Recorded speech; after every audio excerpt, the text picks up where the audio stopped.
la cronopolítica que le llamo yo.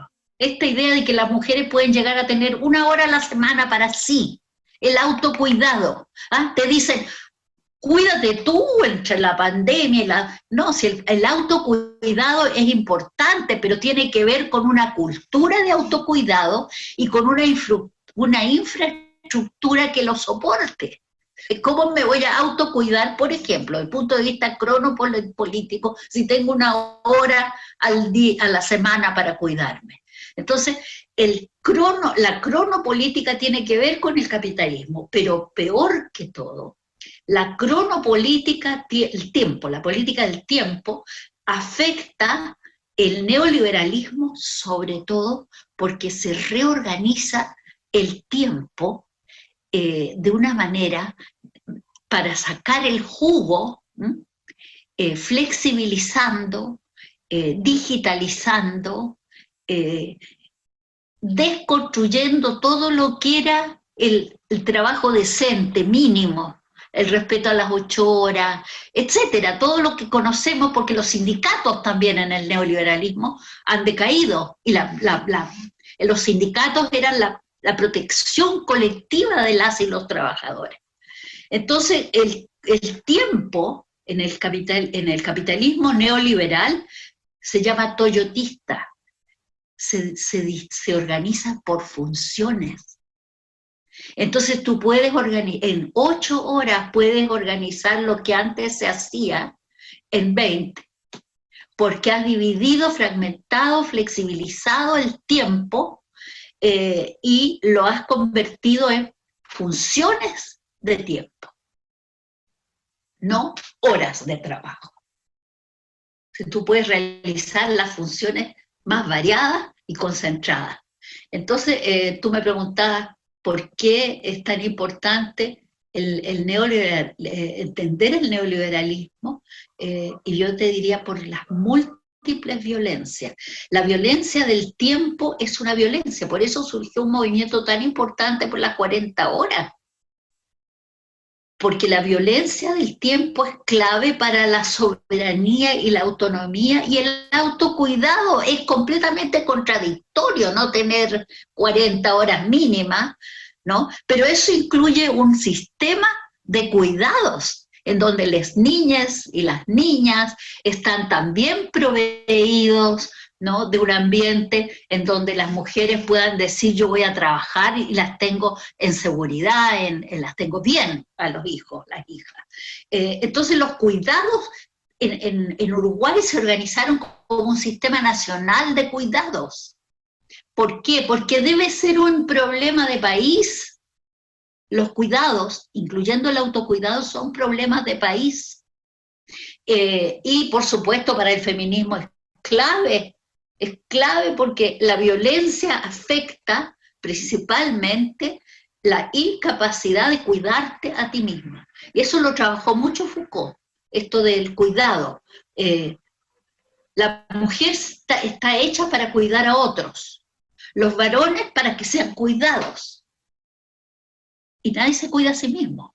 Pero cuidarse a sí mismo no es un tema individual ni singular, es un tema de comunidad, es un tema de sociedad, es un tema de país. Entonces yo te quiero insistir en esto de la violencia, porque resulta que hemos entendido desde la CEDAW hace mucho tiempo, y Chile ha firmado todos los convenios, que la violencia tiene que ver con el tiempo, la violencia tiene que ver con la familia, pero la violencia tiene que ver con un sistema de relaciones sexuales y genéricos que subyuga a un género por sobre el otro. También tiene que ver con una violencia en la calle, en el pololeo, en el trabajo. La violencia tiene aspectos económicos, y eso es fundamental a la hora de estudiar cómo el neoliberalismo afecta, ¿no es cierto?, afecta a las mujeres, afecta la calidad de vida, no solo de las mujeres, sino de la sociedad entera, incluyendo las niñas y los niños. Hay 70% de violencia en Chile contra las niñas y los niños. Me parece muy importante que la muestres y la presentes. Por ahí iba mi reflexión.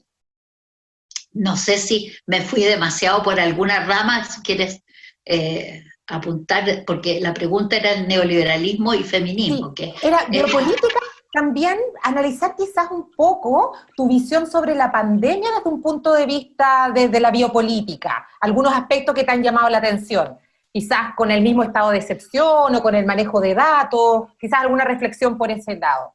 Claro, yo creo que se ha entendido definitivamente, bueno, alguien dijo, se habría encerrado Foucault por esto de la cuarentena, ¿no? Claro, Foucault habría considerado que eso era el acto mayor de, no, de indefensión de la soberanía de las personas, ¿no? Entonces, el encierro forzado, ha sido una cuestión sobre la que tenemos que pensar, ¿verdad?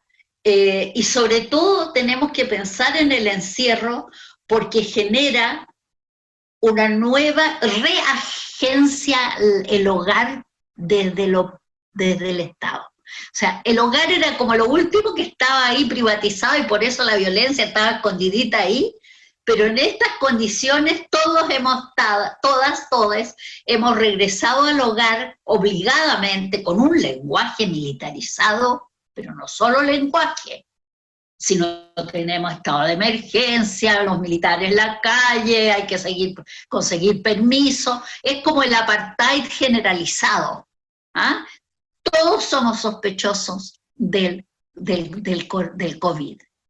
Y todavía esa militarización se presenta con una cara benigna. Esto lo hacemos por tu bien. En Chile, lamentablemente, esto ocurrió justo en medio del estallido. Entonces, es muy conveniente que desalojen las calles, que manden a toda la gente a las casas con un lenguaje extremadamente, y no solo lenguaje, sino con normas muy militarizadas, y se vacía la Plaza de la Dignidad. Esto es simbólicamente muy fuerte, oye, que se vacía la Plaza de la Dignidad y nos encerramos por nuestra propia cuenta, con toda la fuerza en la calle, y ahora tenemos que desarrollar la disciplina, el trabajo desde el hogar. A las mujeres, todo lo que tenía que ver con un sistema, que no tenemos sistema de cuidados, con un sistema de salud totalmente feminizado, más del 70% de la primera línea en salud somos mujeres. Entonces, evidentemente, digamos, el sexismo, el patriarcado está operando con toda, a la letra.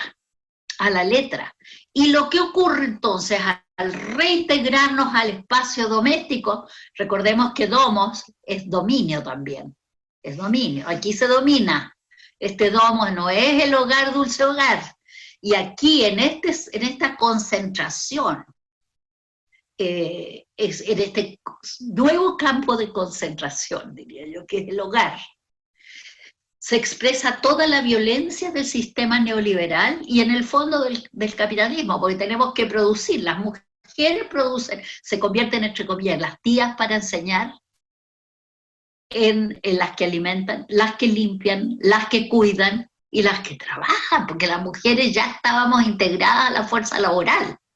Entonces es muy brutal que todas las violencias, y un aumento de 77% de violencia en los hogares, y hemos visto femicidios mucho más comparados con el año anterior. Entonces hay cuestiones políticas, hay cuestiones que tienen que ver con el biopoder, con la anatomopolítica, porque 400 ojos cercenados durante la pandemia era un acto de anatomopolítica brutal, brutal. ¿Ah? 400 ojos para qué? Se ciegan 400 ojos para que no volvamos para que volvamos a ver, decía un. Entonces, claro, está este tema que es muy fuerte del cambio espacial y, por supuesto, la intensificación de la cronopolítica, del tiempo controlado, porque ahora todo tiene que ocurrir en el espacio doméstico, con todos los costos que hay. Ahora, también se criminaliza los que no salen, perdón, los que salen, las que salen. Y vimos a las coleras, por ejemplo, mujeres que tienen que salir porque si no, no se alimentan. Además, no hemos pensado que el hogar dulce hogar no está constituido por mamá, papá y nenes, sino que muchas familias monoparentales, donde la mujer es el sostén del hogar y donde tenía trabajo flexible, donde no le cubren. Y nos hemos demorado más de 4 meses en aprobar el ingreso familiar de emergencia. Otros no sé cuántos meses en pensar el postnatal de emergencia.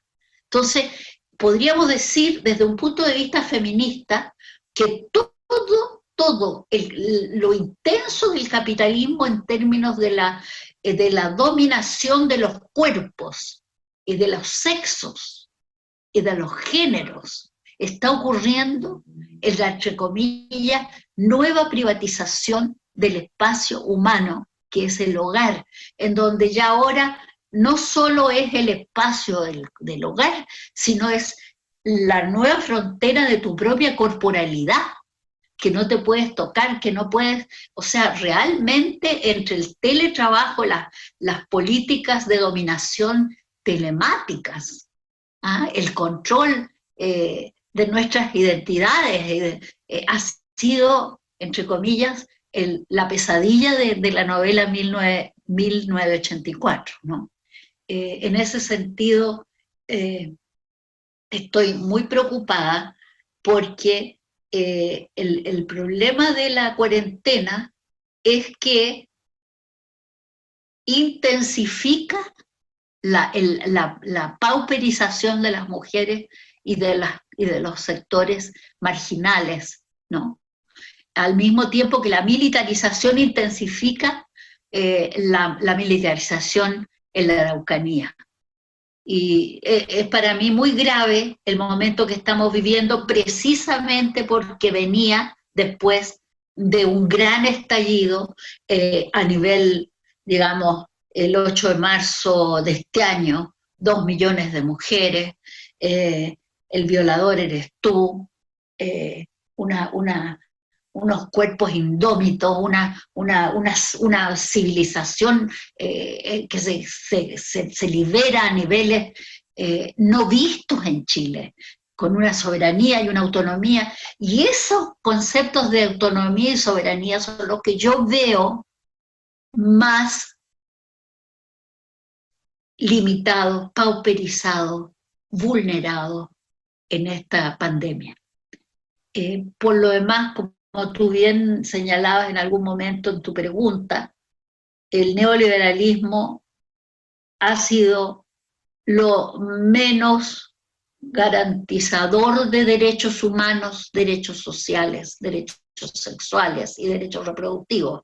Y los derechos reproductivos también han estado en cuestión, donde no están disponibles, ¿verdad?, los métodos anticonceptivos, etc. Entonces, yo diría que estamos en un momento que de alguna manera expresa exactamente lo contrario de la dignidad, del movimiento de la Plaza de la Dignidad, del movimiento enorme por las nuevas subjetividades de mujeres, y yo espero que la discusión tan importante de aquí a la